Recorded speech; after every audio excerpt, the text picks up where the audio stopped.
Hello everyone, welcome to the Excel Physics YouTube channel. Dear students, today we are going to study of seconds pendulum. In last lecture, we already discussed about the simple pendulum. Second pendulum उसे कहते हैं कि ऐसा pendulum जिसका time period 2 second हो उसे second pendulum कहा जाता है। 2 मार्क्स के लिए क्वेश्चन आता है। हमने सिंपल पेंडुलम के लिए टाइम पीरियड की इक्वेशंस निकाला था, t = 2π√L/g, जहां पर L उस पेंडुलम की लेंथ है, small l plus r, and g is the acceleration due to gravity. तो सिंपल पेंडुलम के टाइम पीरियड के लिए इक्वेशंस है। तो सेकंड पेंडुलम उसको हम कह रहे हैं जिसका टाइम पीरियड 2 सेकंड हो, इसलिए हम टाइम पीरियड की जगह 2 सेकंड रखते हैं। For a second pendulum 2 = 2π√Ls/g, in which Ls is the length of the second pendulum. यहां पर क्या होगा इस इक्वेशंस के अंदर 2 डिवाइड हो जाएंगे, 1 बचेगा। हम क्या करेंगे, taking squaring both side, therefore 1 square is equal to π² √Ls/g whole square, जिसकी वजह से स्क्वायर और रूट यहाँ पर कैंसिल हो जाएगा। 1 का स्क्वायर आपको पता है 1 ही होता है, देयरफॉर 1 = π² Ls/g। हमें अगर सेकंड पेंडुलम की लेंथ को फाइंड करना है तो इक्वेशंस यहाँ पर चेंज होगी। Ls = g/π²। सपोज करो कि g is the acceleration due to gravity which value is 10 मीटर/सेकंड²। The value of pi 3.14, therefore 3.14, जैसे कि हमने यहाँ पर g का जो वैल्यू लिया है वो नॉर्मली 9.8 मीटर/सेकंड² होता है, हमने 10 मीटर/सेकंड² लिया है। अगर आप पाए की वैल्यू का स्क्वायर लेंगे 3.14 स्क्वायर, उसका आंसर भी 9.85 समथिंग आता है। लेकिन हमने g की वैल्यू 10 लिया है, इसलिए हम उसका भी स्क्वायर 10 लेंगे, इसलिए 10 डिवाइडेड हो जाएंगे, यहाँ पर रिमेनिंग बचेगा यहाँ पर 1। लेंथ है उसकी यूनिट, ऐसा यूनिट मीटर होती है, इसलिए 1 मीटर। तो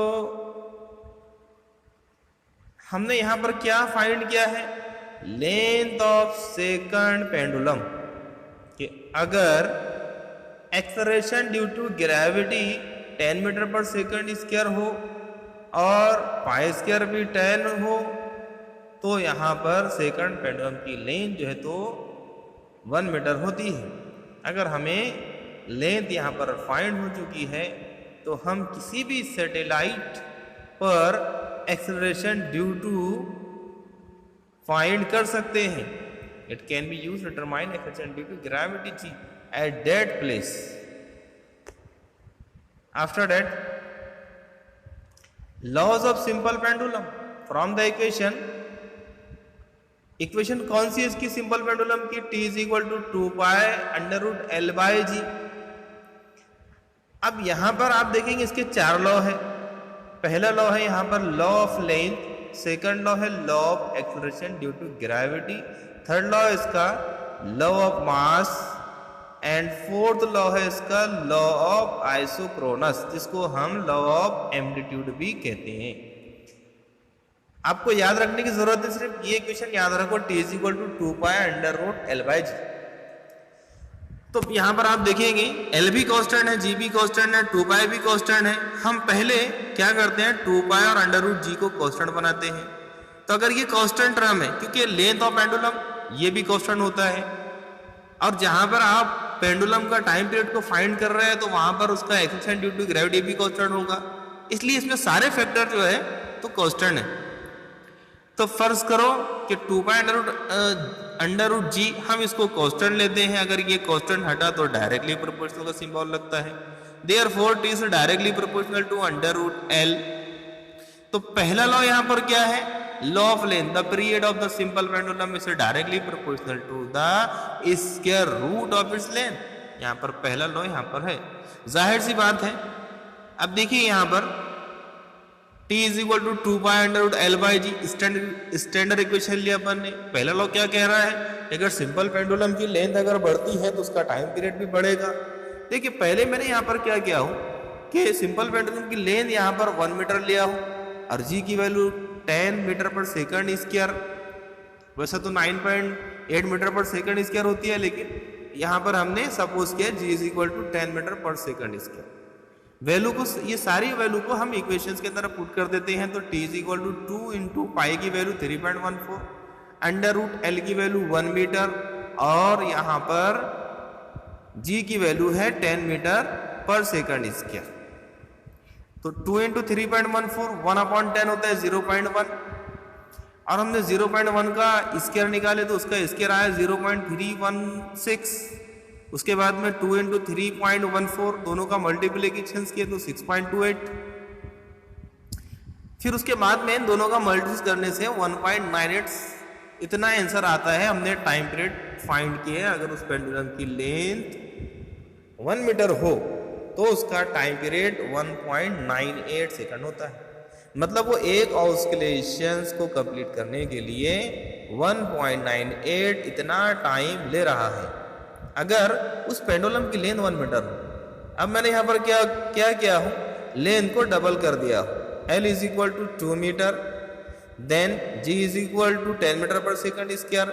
therefore T is equal to 2 into 3.14 under root 2/10, क्योंकि यहाँ पर L हमारा कितना हो गया 2 मीटर, हमने लेंथ को डबल कर दिया है।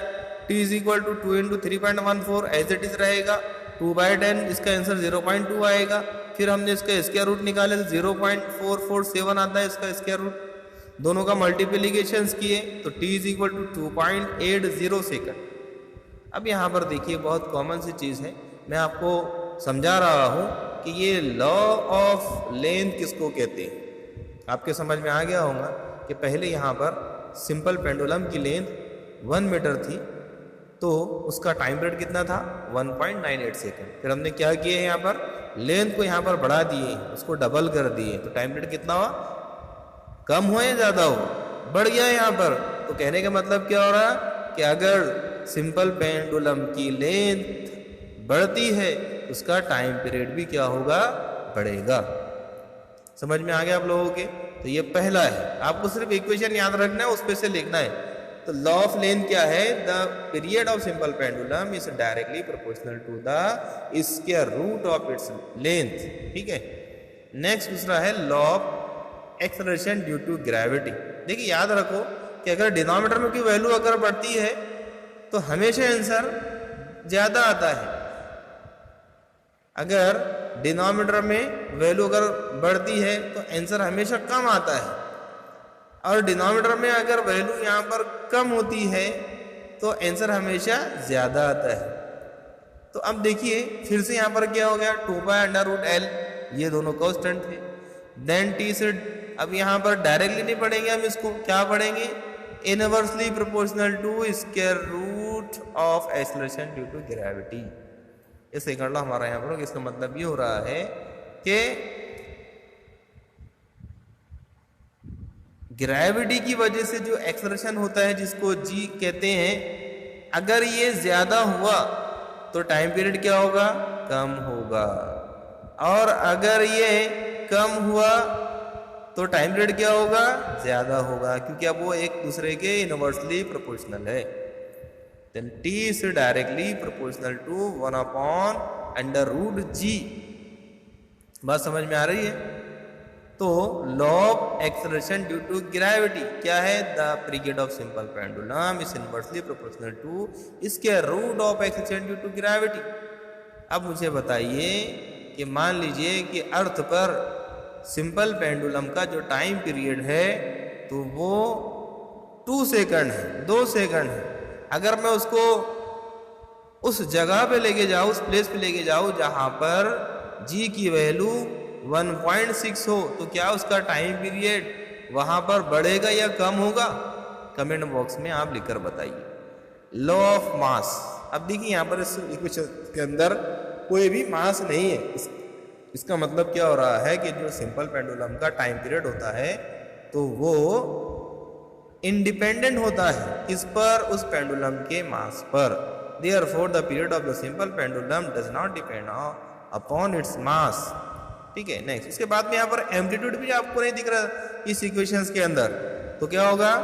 लॉ ऑफ आइसोक्रोनस मतलब law of amplitude, the period of the simple pendulum does not depend on it's amplitude, उसके एम्पलीट्यूड पे उसका टाइम पीरियड डिपेंड नहीं होता है। इसका मतलब क्या हो रहा है कि चारों लॉज के अंदर टाइम पीरियड जो डिपेंड करता है उस पेंडुलम की लेंथ और एक्सेलरेशन ड्यू टू ग्रेविटी पर, और इंडिपेंडेंट करता है उसके मास और एम्पलीट्यूड पर। आई होप आपके समझ में आ गया होगा। Thank you.